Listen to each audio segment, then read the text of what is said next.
أنزل على إبراهيم وإسماعيل وإسحاق ويعقوب والأسباط وما أوتي موسى وعيسى والنبيون من ربهم لا نفرق بين أحد منهم ونحن له مسلمون۔ اللہ تبارک و تعالی نے پچھلی آیت میں یہ بیان فرمایا تھا کہ اللہ تبارک و تعالی کے آگے دنیا کی ہر چیز جھکتی ہے اور سب اس کے حکم پر چل رہے ہیں، کام کر رہے ہیں۔ اسی کے لیے ہے آسمان کے اندر جو کچھ بھی ہے اور زمین کے اندر جو کچھ بھی ہے، وہ ساری کی ساری چیزیں اللہ تبارک و تعالیٰ کے لیے ہے۔ تو جب یہ ساری چیزیں اللہ کے لیے ہے، اللہ کے آگے جھکی ہوئی ہے اور اللہ کے آگے اسلام لا چکی ہے ساری کی ساری چیزیں، تو اب اللہ تبارک و تعالیٰ فرماتا ہے قُلْ آمَنَّا بِاللَّهِ وَمَا أُنزِلَ عَلَيْنَا وَمَا أُنزِلَ عَلَى إِبْرَاهِيمَ وَإِسْمَاعِيلَ وَإِسْحَاقَ وَيَعْقُوبَ وَالْأَسْبَاطِ، کہ اے نبی آپ کہہ دیجئے کہ ہم سب لوگ مل کر ایمان لاتے ہیں اللہ پر، اور وَمَا أُنزِلَ عَلَيْنَا، اور جو کچھ بھی ہمارے اوپر اتارا گیا، یعنی اللہ کا جو بھی حکم ہمارے اوپر نازل ہوا آیا، ان سب پر ہم ایمان لاتے ہیں۔ وَمَا أُنزِلَ عَلَى إِبْرَاهِيمَ وَإِسْمَاعِيلَ وَإِسْحَاقَ وَيَعْقُوبَ، اور جتنی ساری چیزیں یا پھر جو کچھ بھی ابراہیم علیہ السلام پر، اسماعیل، اسحاق، یعقوب والاسباط اور ان کے بیٹوں اور پوتوں پر جو کچھ بھی نازل ہوا اترا، ان سب پر ہم کیا کرتے ہیں؟ ایمان لاتے ہیں۔ وَمَا أُوتِيَ مُوسَى وَعِيسَى، اور جو کچھ موسیٰ کو دیا گیا اور عیسیٰ کو دیا گیا اس پر بھی ہم ایمان لاتے ہیں۔ وَالنَّبِيُّونَ مِن رَبِّهِمْ، اور جو دوسرے نبیوں کو دیا گیا ان کے رب کی طرف سے، ان پر ہم ایمان لاتے ہیں۔ لَا نُفَرِّقُ بَيْنَ أَحَدٍ مِّنْهُمْ، اور ان میں سے کسی میں ہم کوئی فرق نہیں کرتے ہیں۔ وَنَحْنُ لَهُ مُسْلِمُونَ، اور ہم سب کیا ہیں؟ اللہ کے آگے جھکنے والے ہیں، اللہ کے لیے اسلام لانے والے ہیں۔ تو اللہ تبارک و تعالی نے پچھلی آیت میں یہودیوں اور عیسائیوں کو ساری دلیلوں کے ذریعے سے ان کو سمجھایا تھا کہ نبی صلی اللہ علیہ وسلم کے آنے کے بعد میں اب صرف انہی کی بات ماننی پڑے گی، دوسرے نبیوں کی نبوت نہیں چلے گی۔ اب سارے نبیوں کی نبوت ختم اور محمد صلی اللہ علیہ وسلم کی بات ہی لوگوں کو ماننی ہوگی۔ لیکن اس کا مطلب یہ نہیں ہے کہ ہم باقی جو نبی آئے ہیں ان کا انکار کریں گے کہ وہ اللہ کی طرف سے نہیں ہے، بلکہ ہم اس بات پر ایمان لاتے ہیں اور ہمارے ایمان کا یہ حصہ ہے یہ بات کہ ابراہیم علیہ السلام، اسماعیل علیہ السلام، اسحاق علیہ السلام، یعقوب علیہ السلام، پھر ان کے بیٹے پوتے یعنی یوسف علیہ السلام اور ان کی اولاد میں جو نبی کا سلسلہ چلا ہے، تو یہ سارے نبی کس کی طرف سے ہے؟ اللہ کی طرف سے۔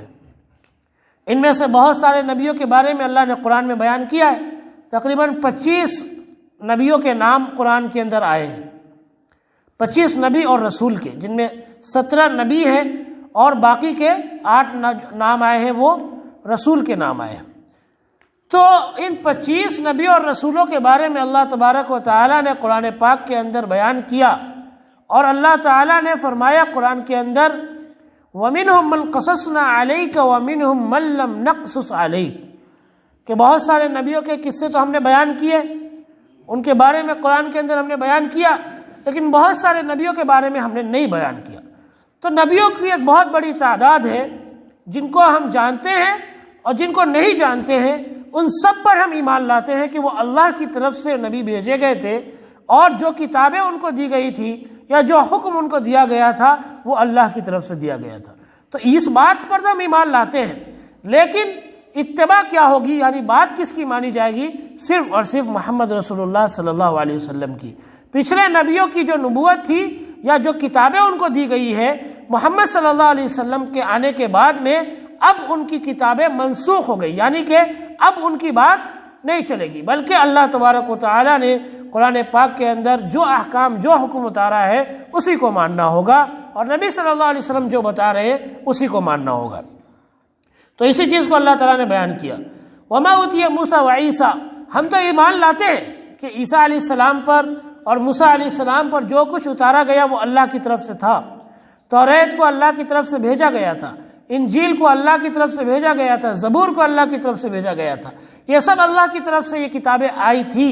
لیکن اس کا مطلب یہ نہیں ہے کہ ہم نبی اکرم صلی اللہ علیہ وسلم کو چھوڑ کر ان کی باتوں کو ماننے لگے۔ توریت کے اندر بہت سارا حکم ایسا تھا جو اب اسلام کے اندر نہیں ہے۔ مثال کے طور پر بنی اسرائیل کے لیے، یہودیوں کے لیے چربی کھانا حرام تھا، لیکن اس امت کے لیے اللہ تبارک و تعالی نے اس کو حلال کر دیا۔ ان کے لیے اگر کپڑے میں گندگی لگ جاتی تو اس کپڑے کو کاٹ کر پھینکنا پڑتا تھا، لیکن اللہ تبارک و تعالی نے ہمارے لیے آسانی کی کہ اب ہم صرف کپڑے کو، اس جگہ کو دھو لیں تو وہ ہمارے لیے پاک ہو جاتا ہے۔ ان کے لیے زمین، ساری زمین پاک نہیں تھی، وہ کہیں ہر جگہ نماز نہیں پڑھ سکتے تھے، لیکن اللہ تبارک و تعالی نے اس امت کے لیے ساری زمین کو پاک بنا دیا۔ اور اللہ کے رسول صلی اللہ علیہ وسلم نے فرمایا کہ مجھے 5 چیزیں ایسی دی گئی ہے جو مجھ سے پہلے کسی کو نہیں دی گئی، اور اس میں سے فرمایا کہ میرے لیے پوری کی پوری زمین کو کیا کر دیا گیا ہے؟ پاک کر دیا گیا۔ تو بہت ساری چیزیں ایسی ہیں جو پچھلی امتوں میں حرام تھی، اس امت میں حلال ہے، یا پھر اس امت میں حرام ہے پہلے وہ حلال تھی۔ مثال کے طور پر سجدہ کرنا کسی بادشاہ کے آگے، کسی کی تعظیم کے لیے، عزت کے لیے سجدہ کرنا جائز تھا ان کے آگے۔ آپ نے سنا ہوگا یوسف علیہ السلام کے قصے میں کہ یوسف علیہ السلام جب بادشاہ بنے اور بعد میں ان کے بھائی اور ان کے ابو اور امی آئے تو انہوں نے جو خواب دیکھا تھا بچپن میں کہ 11 ستارے اور سورج اور چاند ان کو سجدہ کر رہے ہیں، تو وہ خواب پورا ہوا اور سارے ان کے بھائیوں نے ان کے آگے آگر کیا کیا؟ سجدہ کیا۔ تو وہ سجدہ بادشاہ کے آگے تعظیمی جس کو کہتے ہیں، عزت کے لیے وہ جائز تھا۔ اور اللہ کے رسول صلی اللہ علیہ وسلم نے فرمایا کہ اس امت میں اگر کسی کے لیے جائز ہوتا تو وہ بیوی کے لیے ہوتا کہ وہ کس کو کرے؟ اپنے شوہر کو سجدہ کرے، لیکن اس امت میں اس سجدے کو بھی حرام کر دیا گیا ہے۔ تو بہت ساری چیزیں ایسی ہیں جو پہلی امتوں میں حلال تھی، اس میں حرام ہے، اس میں حرام ہے، اس میں حلال ہے، اس میں حرام تھی۔ تو اللہ تبارک و تعالی نے کہا کہ اس نبی کے آنے کے بعد میں اب پچھلی جو باتیں ہیں وہ ساری ختم، اب قرآن کے اندر جو باتیں اللہ تبارک و تعالیٰ نے بتائی ہیں، اتاری ہیں، اسی کو ہی ماننا پڑے گا۔ ہاں، اس بات پر ہم ایمان رکھتے ہیں، یہ ہمارے ایمان کا حصہ ہے کہ وہ سارے نبی اور سارے رسول اللہ کی طرف سے بھیجے گئے تھے، لا نفرق بین احد منہم، اور ہم ان میں سے کسی میں کوئی فرق نہیں کرتے ہیں۔ جس طرح سے عیسائی کیا کرتے ہیں، عیسائی محمد صلی اللہ علیہ وسلم کا انکار کرتے ہیں، یا پھر موسیٰ علیہ السلام کا انکار کرتے ہیں۔ وہ ابراہیم علیہ السلام کو تو مانتے ہیں لیکن محمد صلی اللہ علیہ وسلم کو نہیں مانتے۔ یہودی ہے، موسیٰ علیہ السلام کو مانتے ہیں، ابراہیم علیہ السلام کو مانتے ہیں، جیسا پچھلی آیت میں آیا کہ یہودی کہتے ہیں کہ ابراہیم علیہ السلام کیا تھے؟ یہودی تھے۔ عیسائی کہتے ہیں ابراہیم علیہ السلام عیسائی تھے۔ تو یہ مانتے تو تھے ابراہیم علیہ السلام کو، لیکن محمد صلی اللہ علیہ وسلم کو نہیں مانتے ہیں، یا پھر دوسرے نبیوں کو نہیں مانتے ہیں۔ یہودی میں سے بہت سارے جو زکریا علیہ السلام کو نہیں مانتے تھے، یحییٰ علیہ السلام کو نہیں مانتے تھے۔ تو یہ نبیوں میں فرق کرتے تھے، کسی نبی کو مانا، کسی نبی کو نہیں مانا۔ لیکن ہم جو ہے بحیثیت امت، ہم اس بات پر ایمان رکھتے ہیں کہ جتنے نبی آئے ہیں وہ سب اللہ کی طرف سے ہیں، ہم کسی نبی میں کوئی فرق نہیں کرتے۔ ابراہیم علیہ السلام ہے، موسیٰ علیہ السلام ہے، عیسیٰ علیہ السلام، یہ سارے نبی اللہ کی طرف سے آئے ہیں۔ یہ الگ بات ہے کہ ان میں سے کسی کا مرتبہ بڑھا ہوا ہے، کسی کی عزت بڑھی ہوئی ہے اور کسی کا مرتبہ کم ہے۔ تو مرتبہ اوپر نیچے ہو سکتا ہے، درجہ جو ہوتا ہے وہ اوپر نیچے ہو سکتا ہے، لیکن نبی ہونے کے اعتبار سے سب کے سب اللہ کی طرف سے ہیں۔ اور اللہ تبارک و تعالیٰ فرماتا ہے وَمَن يَبْتَغِ غَيْرَ الْإِسْلَامِ دِينًا فَلَن يُقْبَلَ مِنْهُ وَهُوَ فِي الْآخِرَةِ مِنَ الْخَاسِرِينَ، کہ جو آدمی اسلام کے علاوہ کسی اور دین کو چاہے گا، اسلام کے علاوہ کسی اور مذہب کو چاہے گا، فَلَن يُقْبَلَ مِنْهُ، تو اس سے اس کا کوئی عمل ہرگز قبول نہیں کیا جائے گا، یا اس کے اس مذہب کو، اس کے اس دین کو ہرگز کبھی نہیں قبول کیا جائے گا۔ وَهُوَ فِي الْآخِرَةِ مِنَ الْخَاسِرِينَ، اور آخرت میں وہ نقصان اٹھانے والوں میں سے ہوگا، خسارہ اٹھانے والوں میں سے ہوگا۔ جو لوگ جہنمی ہوں گے، خسر کہتے ہیں، سورہ عصر کے اندر اللہ نے بیان فرمایا وَالْعَصْرِ إِنَّ الْإِنسَانَ لَفِي خُسْرٍ، کہ زمانے کی قسم کھا کر اللہ نے بتایا کہ سارے کے سارے لوگ کیا ہے؟ خسارے میں۔ وہاں خسارے سے مراد جہنم ہے، سوائے ان لوگوں کے جو ایمان لائے، نیک عمل کیا، لوگوں کو حق کی بات بتائی اور لوگوں کو صبر کرنے کی بات بتائی، ان کے علاوہ جتنے لوگ ہیں سب جہنم میں ہیں۔ تو خسر کا مطلب وہاں پر اللہ نے جہنم بتایا، یہاں پر بھی اللہ نے فرمایا وَهُوَ فِي الْآخِرَةِ مِنَ الْخَاسِرِينَ کہ آخرت میں ایسے لوگ کس میں سے ہوں گے؟ خسارہ اٹھانے والوں میں سے، یعنی جہنمیوں میں سے ہوں گے۔ اس لیے کہ ان کے لیے اصل جو چیز ہے، اصل جو بنیاد ہے وہ اسلام کی بنیاد ہے، وہ جو ہے وہ انہوں نے نہیں اپنایا۔ اور اللہ کے رسول صلی اللہ علیہ وسلم نے ایک حدیث بیان کی، اللہ کے رسول صلی اللہ علیہ وسلم نے فرمایا کہ قیامت کے دن نماز آئے گی اور وہ کہے گی کہ اے اللہ میں نماز ہوں، تو اللہ تبارک و تعالیٰ کہے گا کہ ہاں تو خیر پر ہے، تو بھلائی پر ہے۔ پھر صدقہ آئے گا تو اللہ تبارک و تعالیٰ کہے گا کہ ہاں تو خیر پہ ہے، تو بھلائی پر ہے۔ پھر روزہ آئے گا اور تو اللہ تبارک و تعالیٰ کہے گا کہ ہاں تو خیر پہ ہے، تو بھلائی پر ہے۔ لیکن جب اسلام آئے گا تو اللہ تبارک و تعالیٰ کہے گا کہ ہاں تو بھلائی پر ہے، اور آج میں تیری وجہ سے ہی لوگوں کے اعمال کو، لوگوں کے کاموں کو لوں گا اور تیری وجہ سے ہی میں بدلہ دوں گا۔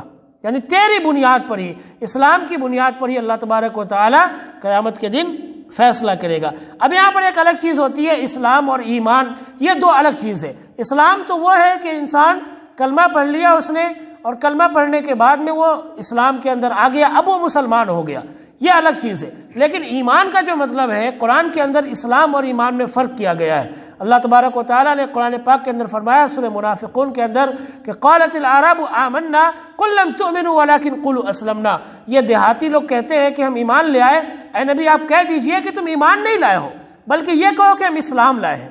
تو اسلام یہ ہے کہ آدمی زبان سے اس نے کلمہ پڑھ لیا تو وہ مسلمان ہو گیا، یہ اسلام ہو گیا، لیکن اس کی حقیقت جب تک دل تک نہیں اترتی ہے اور اپنے عمل کے ذریعے جب تک انسان ثابت نہیں کرتا ہے تب تک ایمان اس کے اندر نہیں آتا ہے۔ تو اسلام لا کر بہت سارے لوگ منافق بھی ہوتے ہیں، مسلمان ہو کر وہ ایمان ان کے اندر نہیں آتا، یہ منافق ہوتے ہیں۔ لیکن ایمان کے لیے بڑی محنت کرنی پڑتی ہے، اس کے لیے انسان کو واقعی میں اللہ کے حکموں پر چلنا پڑتا ہے، تب جا کر وہ مومن ہوتا ہے، ایمان والا ہوتا ہے۔ اور اسی لیے اللہ تبارک و تعالیٰ نے پورے قرآن میں جہاں بھی ایمان والوں کو بیان کیا یہی کہا یا ایھا الذین آمنوا، اے وہ لوگوں جو ایمان لائے ہو۔ اللہ نے یہ نہیں کہا یا ایھا الذین اسلموا کہ اے وہ لوگوں جو اسلام لائے ہو، اسلام لانے والوں کو اللہ نے نہیں کہا اے وہ لوگوں جو ایمان لائے ہو، ان سے اللہ تعالیٰ نے کہا کہ کیا کرو، یہ کام کرو، وہ کام کرو، یہ سارے کام اللہ تبارک و تعالیٰ نے ایمان والوں سے کہا ہے۔ فرمایا اللہ تعالیٰ نے وَمَن يَبْتَغِ غَيْرَ الْإِسْلَامِ دِينًا کہ جو اسلام کے علاوہ دوسری دین کو چاہے گا تو اس کا کوئی بھی عمل قبول نہیں ہوگا یا اس کا کوئی بھی مذہب قبول نہیں ہوگا، اور وہ آخرت میں خسارہ اٹھانے والوں میں سے ہو جائے گا، جہنمیوں میں سے ہو جائے گا۔ اللہ تبارک و تعالیٰ سے دعا ہے کہ اللہ ہم سب کو کہنے سننے سے زیادہ عمل کرنے کی توفیق عطا فرمائے۔ خدا